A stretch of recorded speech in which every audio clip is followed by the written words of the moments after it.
नमस्कार प्यारे विद्यार्थियों, अगर आप भी यूपी टीजीटी, यूपी पीजीटी की वैकेंसी का इंतजार कर रहे हैं और आप उसके लिए अपने आप को तैयार कर रहे हैं, तो यह सूचना आपके लिए है। कल के दिन एक बैठक उत्तर प्रदेश शिक्षा सेवा आयोग में आयोजित की गई थी, जिसका एक बाकायदा नोटिफिकेशन जारी किया गया, एक सूचना उन्होंने जारी की है। कौन कौन उस बैठक में हिस्सा लिया, किन किन मुद्दों पर बात हुई। बहुत सारी बातें थी परीक्षा की शुचिता को लेकर और भी बहुत सारी चीज़ें, लेकिन एक चीज़ जो थी जिस पर आपका ध्यान जाना ज़रूरी है, या ये कहें कि जिसने अच्छा खासा अटेंशन खींचा है, वो खबर कुछ इस तरीके से है कि क्या उत्तर प्रदेश शिक्षा सेवा आयोग जो यूपी टीजीटी की परीक्षा कराने जा रहा है, उसकी अर्हता को लेकर यानी एलिजिबिलिटी को लेकर कुछ चेंज करने के मूड में है।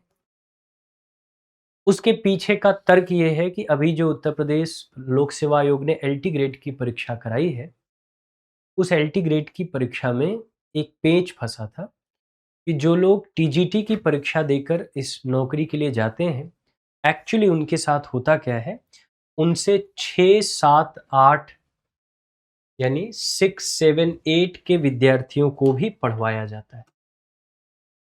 6, 7, 8 9, 10 के लिए वो जाते हैं, 6, 7, 8 भी उनसे पढ़वाया जाता है।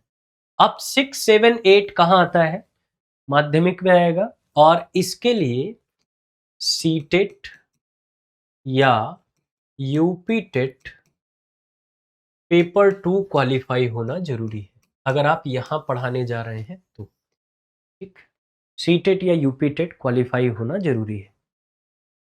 लेकिन 9th और 10th में पढ़ाने के लिए जिसको हम टीजीटी कह रहे हैं, यहां पर यूपी टेट या सीटेट की कोई बाध्यता नहीं।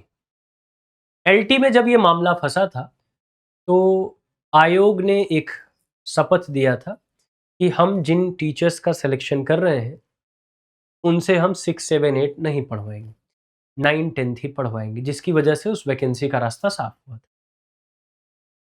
अब समस्या ये है कि जीआईसी पर तो यह नियम लागू हो सकता है, मान लीजिए, लेकिन वही नियम अशासकीय या जो सहायता प्राप्त स्कूल हैं उन पर भी लागू हो पाएगा, यह प्रैक्टिकली संभव नहीं है।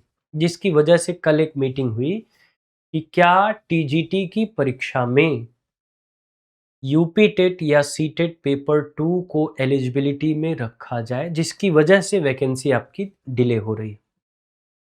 एक चीज उन्होंने स्पष्ट कर दिया कि पीजीटी में कुछ भी ऐसा लागू होने नहीं जा रहा है। पीजीटी आपका पहले जो नियमावली पहले थी वही, यानी आपका एमए होना चाहिए।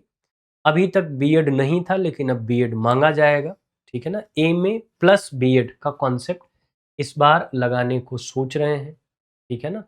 अगर वह बीएड वाली बात नहीं बनती है तो सिर्फ एमए के आधार पर इस बार होगा।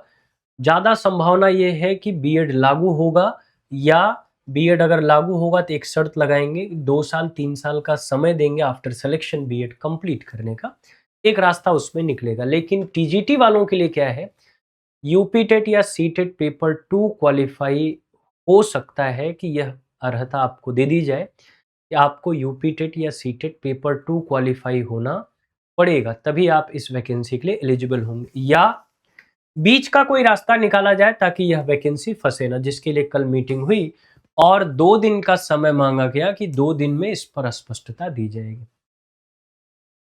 अपडेट आप अपने आप को करते रहिएगा, क्योंकि एक बड़ा चेंज इस बार यूपी टीजीटी पीजीटी में देखने को मिलेगा।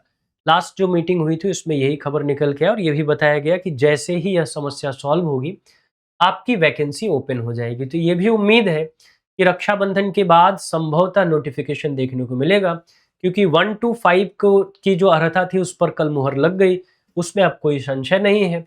6 to 8 और 9, 10 ये जो कंबाइंड वैकेंसी निकालेंगे या सेपरेट निकालेंगे, यह भी 2 दिन के बाद तय हो जाएगा।